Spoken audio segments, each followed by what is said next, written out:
বন্ধুরা, আজকে আমি আবার চলে এসেছি। আপনারা সবাই ভালো আছেন তো? এই যে দেখুন, টুবরি আলু নিয়ে এসেছি। ওই দিয়ে একটা রান্না বানাবো। চলুন বন্ধুরা, রান্নাঘরে যাওয়া যাক। যাকে বলে খামা আলু। আমি রান্নাঘরে চলে এসেছি। এই খামা আলুটাকে কেটে আমি ফিরে এসেছি। দেখুন বন্ধুরা, যে খামা আলু কেটে নিয়েছি, আলু কেটে নিয়েছি। এই মুরগি মাংস দিয়ে আমি একটা রান্না বানাবো। ধরিয়ে নেব। আর উনুন ধরে গেছে, আমি কড়াটা বসিয়ে দিচ্ছি। এবারে কড়া গরম হয়ে গেছে, আমি তেলটা দিয়ে দিচ্ছি। তেল গরম হয়ে গেছে, আমি আলুটা দিয়ে দিচ্ছি। দিয়ে ভালো করে আলুটাকে আমি ভেজে নিচ্ছি। এক দিক হয়ে গেছে, আর এক দিকটা উল্টে নিচ্ছি। দেখতে থাকুন বন্ধুরা। এবার আমার লাল লাল করে ভাজা হয়ে গেছে, আমি নামিয়ে দিচ্ছি। তেল গরম হয়ে গেছে, আমি পেঁয়াজ কুচিটা দিয়ে দিচ্ছি। ভালো করে ভেজে নিচ্ছি।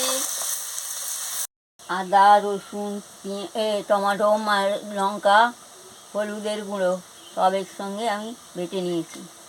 ভাজা হয়ে গেছে, আমি মশলাটা দিয়ে দিচ্ছি। এই মশলাটা দিয়ে ভালো করে কষিয়ে নিচ্ছি। আমি ভালো করে কষিয়ে নিচ্ছি, দেখতে থাকুন। ঠিক আছে, এবার আমি মাংসটা দিয়ে দিচ্ছি। দিয়ে মাংসটা মশলার সঙ্গে ভালো করে কষিয়ে নিচ্ছি।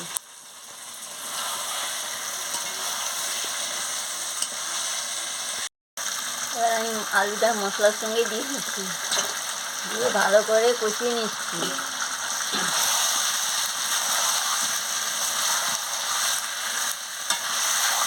দেখুন বন্ধুরা, কষাতে কষাতে জল বেরিয়ে গেছে।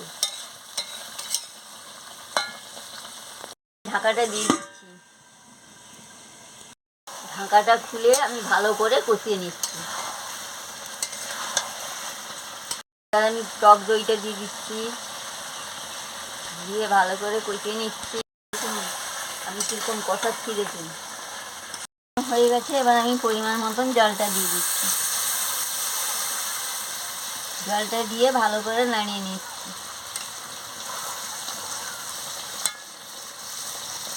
মশলাটা দিয়ে দিচ্ছি বেটে। এবারে হয়ে গেছে, আমি নামিয়ে নিচ্ছি।